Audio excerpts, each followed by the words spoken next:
नमस्कार, स्वागत है आपका रिपब्लिक भारत के डिजिटल प्लेटफॉर्म पर। मैं हूं आपके साथ अनामिका पांडे।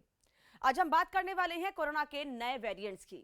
अब आप सोच रहे होंगे कि अभी ओमाइक्रॉन का कहर थमा भी नहीं है, हम नए वेरिएंट्स की बात क्यों कर रहे हैं? क्या ओमाइक्रॉन के बाद और भी नए वेरिएंट्स का पता चला है? हाँ, इजराइल में पिछले दिनों फ्लोरोना के बारे में जानकारी जरूर मिली थी, लेकिन भारत में या दूसरे देशों में इसका कोई भी केस अब तक सामने नहीं आया है। लेकिन वैज्ञानिकों का यह कहना है कि ऐसा नहीं है कि ओमाइक्रॉन के बाद नए वेरिएंट्स नहीं आएंगे, ये वायरस म्यूटेन नहीं होगा। म्यूटेन हो भी सकता है और नए दूसरे रूप में भी सामने आ सकता है।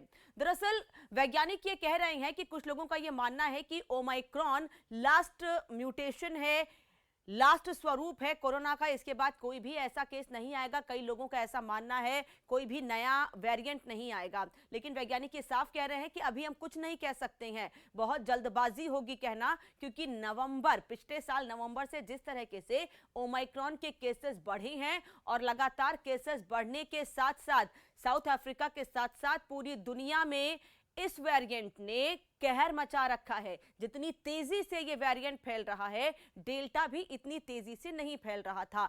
डेल्टा से चौगुनी रफ्तार से ये वेरिएंट बढ़ता जा रहा है और ये भी कहना है वैज्ञानिकों का कि इसी साल की शुरुआत में 3 से 9 जनवरी के बीच पूरे दुनिया में करीब 1.5 करोड़ से ज्यादा मामले सामने आए थे इस वेरिएंट के, यानी कि ओमाइक्रॉन के। अब वैज्ञानिक ये कह रहे हैं कि वैक्सीनेशन को और तेज करना चाहिए। हालांकि वैक्सीन लेने के बाद भी लोग तेज गति से इस वायरस की चपेट में आए हैं, तो ऐसा नहीं सोचना चाहिए कि ओमाइक्रॉन या कोरोना से आप वैक्सीन के जरिए बच सकते हैं, लेकिन हाँ, जो सीवियरिटीज होती हैं उससे आप खुद को जरूर बचा सकते हैं।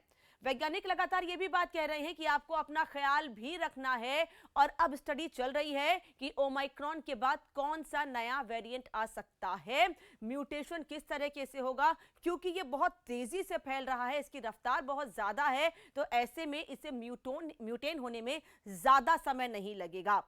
तो इस बात को दिमाग से निकाल दीजिए कि कोरोना का नया वेरिएंट नहीं आएगा, लेकिन ये कोई डराने वाली बात नहीं है।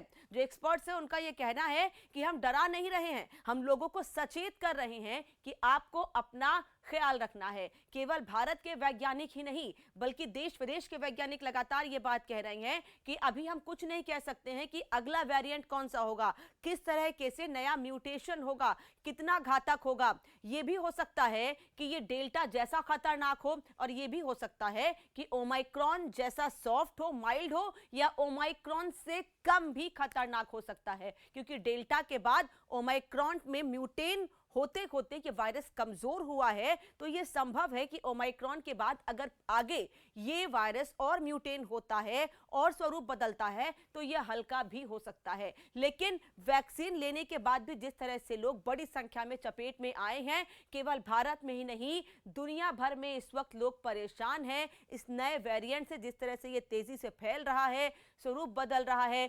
कई लोगों के लिए ओमाइक्रॉन बहुत माइल्ड है, सर्दी जुकाम बुखार होता है और एक हफ्ते में लोग ठीक हो जा रहे हैं, लेकिन कई ऐसे लोग भी हैं जिन्होंने वैक्सीन नहीं लगवाई है। कई लोगों ने सिर्फ 1 डोज ली है, कई लोगों ने दोनों डोज ले ली है और किसी ने अब तक, कई लोग ऐसे हैं जिन्होंने 1 भी डोज नहीं ली है। जिन्होंने 1 भी डोज नहीं ली है उनके लिए ये वेरिएंट खतरनाक है। जितना डेल्टा खतरनाक था उतना ही ओमाइक्रॉन भी खतरनाक है। तो ये मत सोचिए कि ओमाइक्रॉन माइल्ड है और आपने वैक्सीन नहीं लगवाई है तो भी आपको खतरा नहीं है। जिन्होंने वैक्सीन नहीं लगवाई है उनके लिए थोड़ा कम घातक है, उन्हें सर्दी जुकाम बुखार जैसे लक्षण हो के 7 दिन में ये बीमारी खत्म हो जाती है। लेकिन जिनको 1 भी डोज नहीं लगी है या सिंगल डोज लगी है, दूसरी डोज का इंतजार कर रहे हैं, उनके लिए ये वेरिएंट खतरनाक हो सकता है। और अब तो तीसरे डोज की भी तैयारी है, बूस्टर डोज की भी तैयारी है। तो जरूरी यही है कि आप लोग वैक्सीन की दोनों डोज लें और जब आप एलिजिबल हो बूस्टर डोज के लिए तो बूस्टर डोज भी लें, क्योंकि ये वेरिएंट लगातार म्यूटेन हो रहा है, कोरोना लगातार म्यूटेन हो रहा है, नए रूप सामने आ रहे हैं। आने वाले समय में ये घातक भी हो सकता है और हो सकता है हल्का भी हो।